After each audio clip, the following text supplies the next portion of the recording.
The Danish public service gross mockery of Sweden. So what I have for you today is a article posted on Aftonbladet, which is basically the biggest news site in all of Sweden. And it talks about this post on Instagram made by the Danish radio P3 channel. We have one similar in Sweden as well, which is also government funded or simply a public service. I'm going to directly translate this. I can't speak Danish, but I can understand this. Things we buy in Sweden when the kron or krona is low, basically the currency in Sweden is low. Candy, tobacco, and hitmen. So it is quite clever actually how they did this, because the kron or krona in Sweden is actually very weak in comparison to the Danish crown, which is very strong at the moment. So, I mean, it makes perfect sense that you actually buy hitmen from Sweden as well when you're at it, you know. In a post on Instagram, Danish public service makes fun of the recent wave of violence in the country and sends now this is funny, a dick towards Sweden. Now, I directly translated this site from Swedish into English, but apparently dick is translated from Danish because the word in Swedish would actually mean spear, or just basically what they're saying is a snide comment to Sweden. I don't know why it translated into dick, but it's very interesting nonetheless.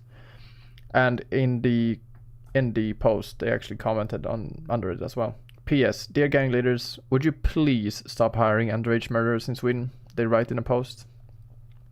This comes as criminals are actually using Swedish criminals, or simply hitmen, to target, well, I guess criminals in Denmark, right? These gang leaders, or yes, these gangs, they need someone dead, and they will recruit Swedes to do the job. And they are actually they are enforcing some new border rules, or border controls rather, in Sweden as well as in I believe Norway and Denmark are the ones introducing it, because of this wave of violence coming from Sweden into these countries and doing all these hits on the local gang leaders or simply gang members. And it's just crazy that it has turned into this, right? So I want to bring you to this other article. This is from the government, I guess. So the Minister of Migration received a report with proposals to support the return migration of immigrants. This was posted 2 days ago on August the 13th. The investigation into the review of the incentive structures for voluntary return migration has submitted its report to the government.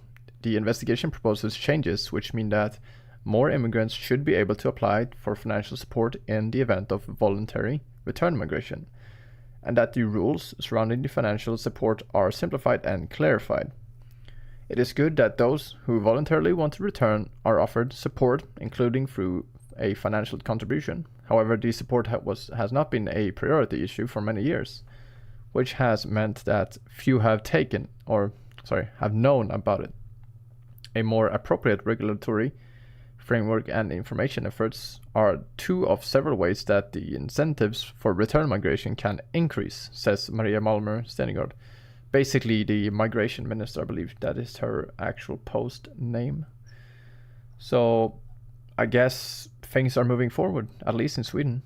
I mean, this is just a proposal, right? But it actually is a proposal. It is something. It is a solution to many of these problems that we're having. It is basically just a part of the solution, maybe.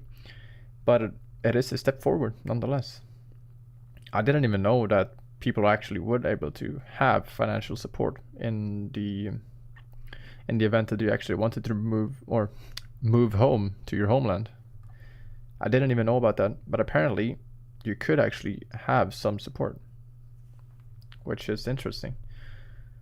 If you actually gave them more incentives to just leave and hopefully stay there, you know, these people that are just not contributing into the Western society or simply just aren't integrating into it, that they can leave.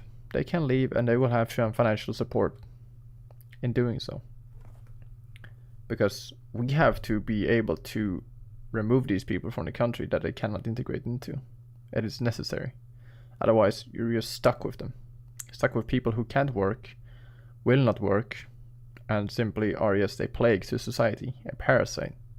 We don't need parasites. I think I'll just leave it there, honestly. I think it's good for today. Next video is coming up tomorrow. Leave a like, subscribe, and share this. Please share this. It really helps. See you tomorrow.